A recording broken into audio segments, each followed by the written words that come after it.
Greetings. In this video, you will hear the most interesting and scary 3 horror stories. I publish stories every day, so if you like these stories, you can subscribe so you don't lose my channel. Enjoy watching.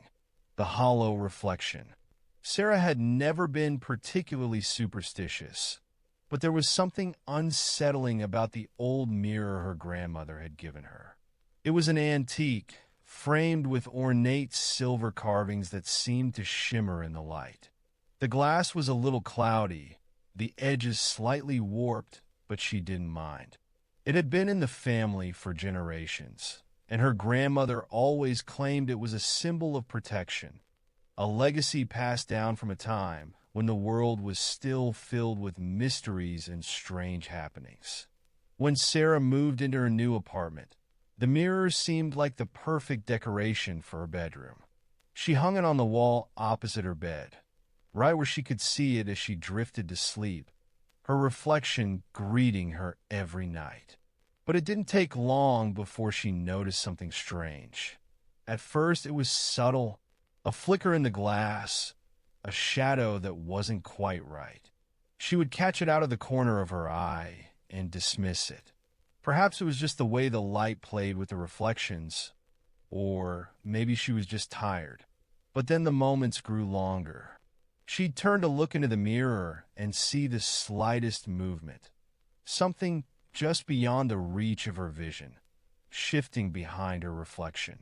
One night, as she lay in bed, Sarah stared up at the ceiling, trying to sleep. She had just begun to drift off when she heard a sound, a soft, almost imperceptible scratching noise. It came from the direction of the mirror. She turned her head quickly, but the room was still and quiet. The mirror was untouched, yet the sound persisted, louder now, as if something was moving against the glass. Her heart began to race. Sarah sat up slowly, her eyes locked on the mirror, and for a brief moment, she thought she saw something. Not her reflection, but something darker, something that shouldn't have been there. It was a shadowy figure, standing just behind her in the reflection, its outline faint but undeniable. Frozen, she watched as the figure raised its hand. It was not her own. The hand in the mirror was pale and skeletal, long fingers reaching toward her, as if it wanted to touch her. She blinked, and it was gone. But that night, as she lay in bed, sleep refused to come. She could hear the soft, scratching sound again, louder now, accompanied by faint whispers. She tried to block it out, pulling the covers over her head, but the sound only grew. The whispers, low, breathy voices, seemed to grow clearer with every passing second.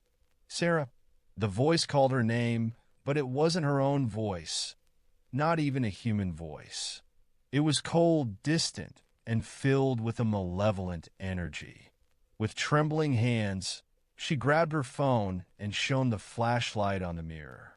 The reflection was still, the familiar, comfortable image of her bedroom. But then, as her eyes shifted, she saw it again. The figure. This time, it was clearer, its face emerging from the shadow. A hollow, eyeless face, skin stretched tight over bones, staring directly at her. She gasped, stumbling backward, but the figure's reflection remained, now moving toward her. Sarah's heart pounded as the figure's hand reached out from the mirror, its long, gnarled fingers brushing against the glass. In a panic, Sarah slammed the flashlight onto the floor and fled the room, heart racing in terror. She didn't stop until she reached the hallway, but as she glanced back toward her bedroom, she saw it. The mirror, still hanging on the wall, its reflection unchanged, as though nothing had happened at all. For days, Sarah couldn't escape the feeling that something was watching her, waiting for her to look into the mirror again.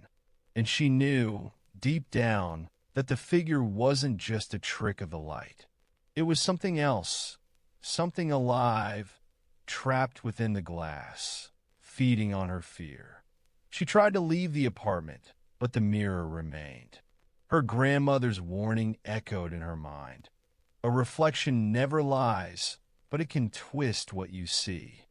Sarah never looked into the mirror again, but every night, as she lay in bed, she could hear the whispers, the soft scratching noise, and the unmistakable sound of fingers tapping against the glass. It would never stop. The portrait in the glass. Elliot had always been fascinated by the paranormal. As a child, he spent hours reading ghost stories, scouring haunted places on the weekends, and experimenting with anything that could provoke the unknown.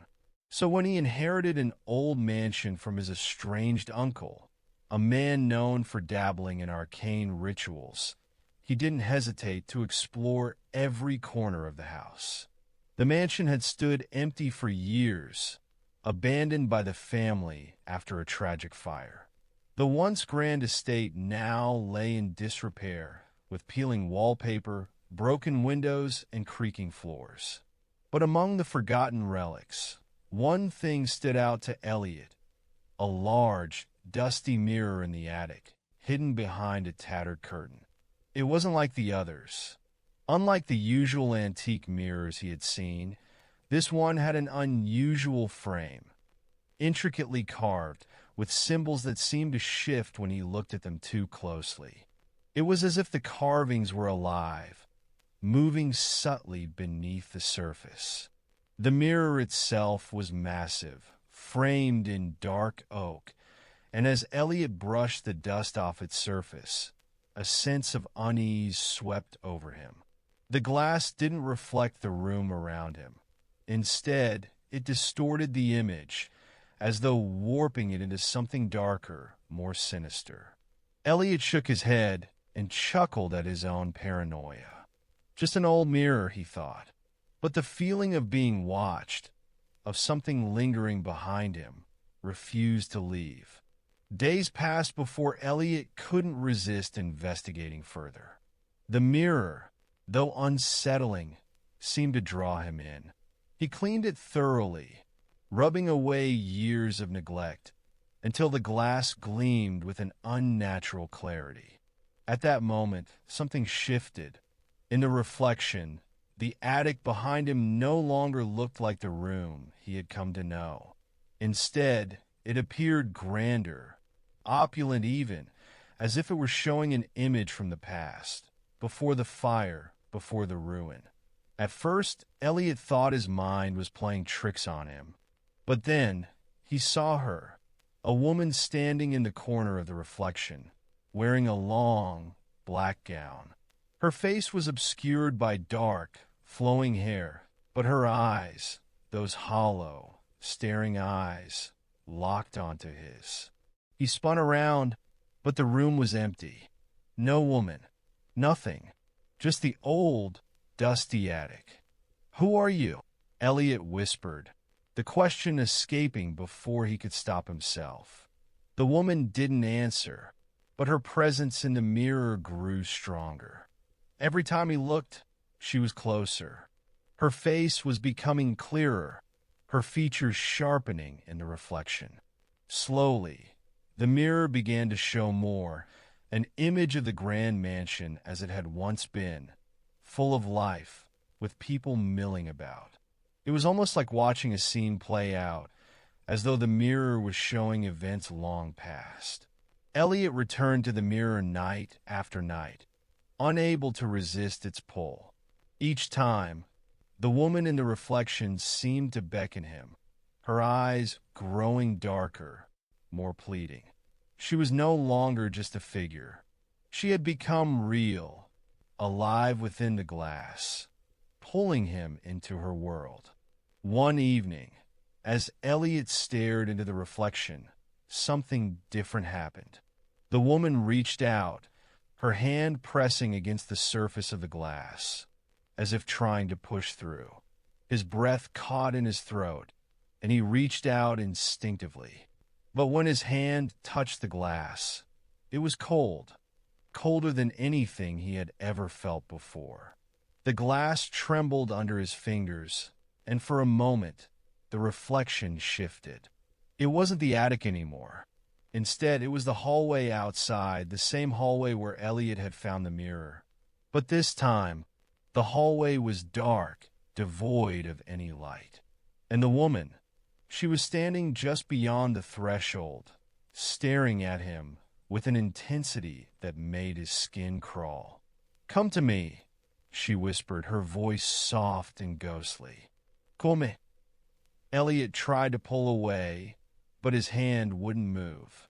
It was as though the mirror had a hold on him, and the more he struggled, the more the reflection warped. The woman's hand slid out of the glass, her fingers brushing against the edge. Panic gripped him as he yanked his hand away, stumbling backward. He thought it was over, but when he turned to leave, he felt something cold wrap around his wrist. His heart pounded as he saw, in the reflection, the woman standing directly behind him, her fingers now gripping his arm.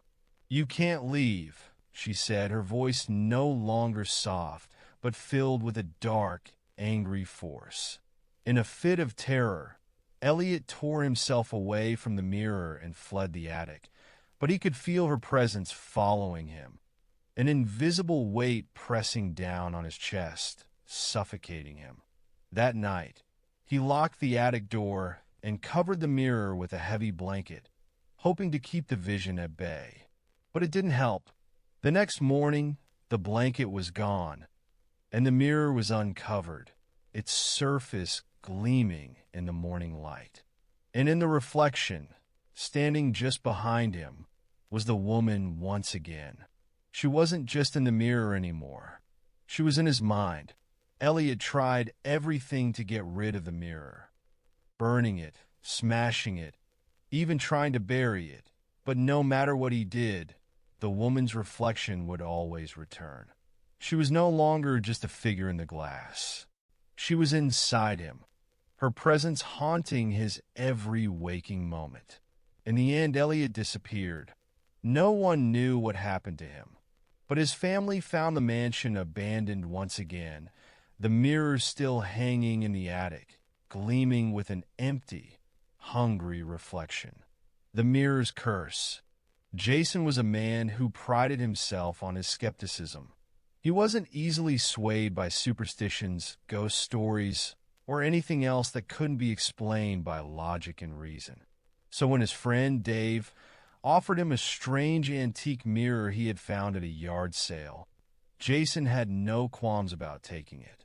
It was an old, tarnished thing, framed in tarnished gold with elaborate patterns of vines and faces. The glass was fogged at the edges, but it was still perfectly functional. To Jason, it looked like a piece of junk, just another way to add character to his otherwise mundane apartment. From the moment he hung it in his living room, things began to feel off. At first, it was just a strange sense of unease, a feeling of being watched whenever he passed by the mirror. He chalked it up to the fact that it was new in the apartment and that he wasn't used to it. But soon, he noticed something that truly disturbed him. Every time Jason looked into the mirror, he felt like something about his reflection wasn't right. The longer he stared at it, the more the reflection seemed to warp and twist, becoming distorted in ways that were impossible in the real world. His face, at first familiar, would flicker with unfamiliar emotions, smiles that weren't his, eyes that looked hollow. One evening, after a particularly long day, Jason came home exhausted. He didn't even notice that the mirror was reflecting a different room, his bedroom instead of the living room. He stood there, confused for a moment, before turning his head to look behind him. His apartment was the same as always. He was standing in the living room. Then, something even more terrifying happened. In the reflection, Jason saw himself, staring back at him, with eyes full of anger and hatred. He stood perfectly still, But the reflection grinned, its smile stretching unnaturally wide, too wide to be human. The reflection's eyes darkened, and its expression twisted into something monstrous. For the briefest second, Jason's heart stopped. His hand instinctively shot out, ready to touch the mirror, but the moment his fingers brushed the glass, everything changed. The reflection in the mirror reached out. Jason yanked his hand back, his pulse racing. He stumbled backward, his mind racing. He had read about haunted objects, stories of mirrors that trapped souls, but he never believed them. Until now. The image in the mirror grinned even wider, its reflection still moving independently, as if it was alive and aware of his every movement. The next night, Jason was unable to sleep. He couldn't shake the feeling that the reflection was watching him, waiting for the moment when it would finally break through and claim him. At around 3 a.m., he found himself standing in front of the mirror again, staring into the black depths of the glass. His own face stared back at him, pale and drawn from lack of sleep. Then something caught his attention.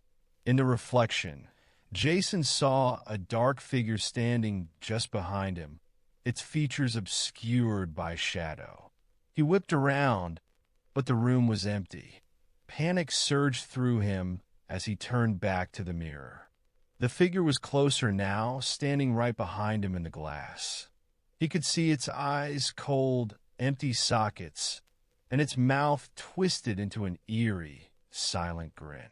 The figure's hand rose, not to touch him, but to grab him by the shoulder. Jason bolted from the room, his heart pounding, but when he reached the hallway, he realized that something had changed. The hallway in front of him, which had been empty moments ago, was now reflected in the mirror, showing a much darker, more twisted version of his apartment. The walls were crumbling, the air thick with dust, and the mirror reflected a world that had decayed in ways that the real one hadn't. Jason backed away from the mirror, his mind racing. How could this be possible? There was no way the reflection could be changing like this. But when he turned to leave the hallway, he felt it, something cold brushing against his skin, as though someone was standing right behind him.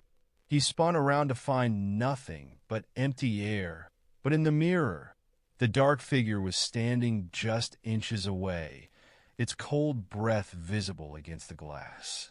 The figure reached out again. Jason screamed, running to the window, but as he tried to escape, the reflection continued to shift and distort. The figure was now standing in the reflection of the outside world, looming behind him, its long fingers reaching out through the glass, touching the edge of the window, as though trying to pull him back in. Desperate, Jason decided to destroy the mirror. He grabbed a hammer from his toolbox and swung it at the glass with all his strength. The mirror shattered into 1,000 shards, the reflection vanishing as the glass cracked and splintered. But it wasn't over. The next day, when Jason arrived back home, he found a piece of the mirror lying on the floor. He picked it up, confused, and as he held it in his hand, his reflection in the shard flickered, showing him not as he was, but as the dark figure that had tormented him. Its eyes were empty, its smile wide and filled with malice. Jason dropped the shard in horror, but when he turned to walk away, he felt something cold press against his neck. It wasn't over. The reflection had followed him, and now it was a part of him, locked inside the shards of the mirror that could never be destroyed.